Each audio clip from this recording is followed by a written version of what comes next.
العنکبوت آیت نمبر 1 سے آیت نمبر 44 تک،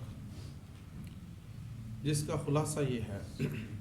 سورۃ عنکبوت کا دعویٰ ہے کہ برکات دہندہ اللہ ہی کی ذات ہے، اور دو مرکزی مضمون ہیں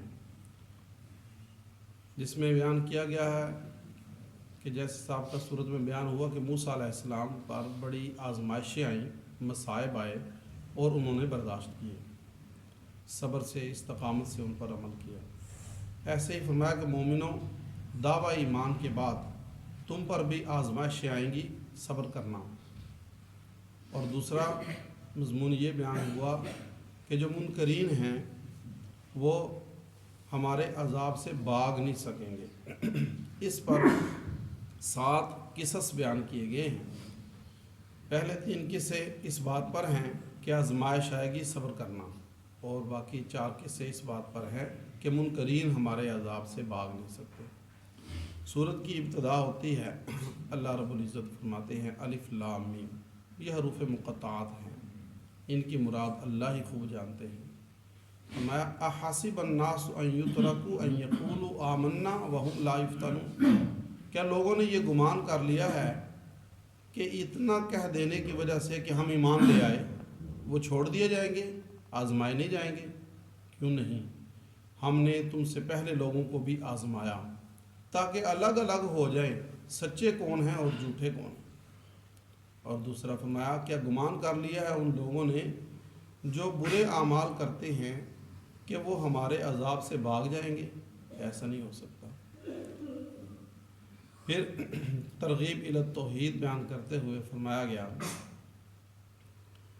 کہ جو بندہ اللہ کی ملاقات کی امید رکھتا ہے تو بس اللہ کا وعدہ آنے والا ہے، اور جو کوشش کرتا ہے نیک اعمال کرنے کی وہ اپنے ہی فائدے کے لیے کرتا ہے، اللہ تعالیٰ جہان والوں سے بے پرواہ ہے۔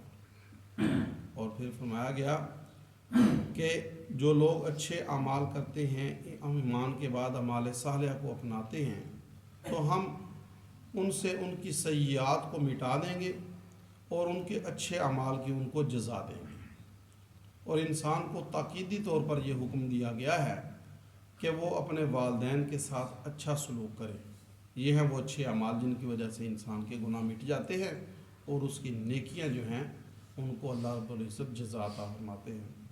فرمایا انسان کو تاکیدی حکم دیا گیا ہے کہ وہ اپنے والدین کے ساتھ اچھا سلوک کرے، یہاں تک کہ اگر وہ تو اس کے ساتھ جھگڑا کرے کہ وہ شرک کرے تو اسے چاہیے کہ وہ اللہ کے ساتھ شریک نہ ٹھہرائے، ہاں دنیا کے اعتبار سے ہر طرح سے ان کی فرما برداری کرے۔ الیہ مرجعکم فانبئکم بما کنتم تعملون، ہاں پھر سب کا لوٹ کر آنا میرے ہی پاس ہے تو میں تم کو تمہارے اعمال کی خبر دوں گا۔ اور پھر دوبارہ اس بات کو دہرایا گیا کہ ایمان اور اعمال صالحہ کرنے والے لوگوں کو ہم صالحین میں داخل کریں گے۔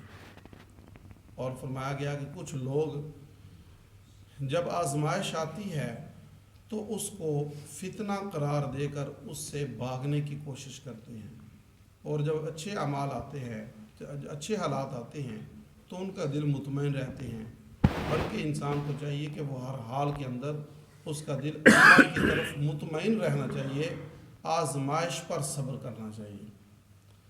اور فرمایا گیا کہ وہ لوگ جو دوسروں کو برائیوں کی دعوت دیتے ہیں اور کہتے ہیں کہ ہم تمہارے بوجھ اٹھا لیں گے، ہرگز وہ ان کے بوجھ نہیں اٹھا سکتے۔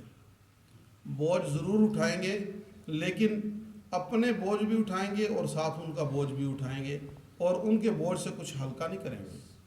مطلب یہ کہ جو کسی کو برائی کی دعوت دیتا ہے وہ اس کی وجہ سے بندہ برائی پہ لگ جاتا ہے تو وہ قیامت کے دن اپنے گناہ کا بوجھ بھی اٹھائے گا اور اس بندے کے گناہ کا بوجھ بھی اٹھائے گا، اور وہ اپنا بوجھ الگ اٹھائے گا۔ اور پھر حضرت نوح علیہ السلام کا واقعہ بیان کیا گیا۔ قرآن نے نوح کو ان کی قوم کی طرف بھیجا،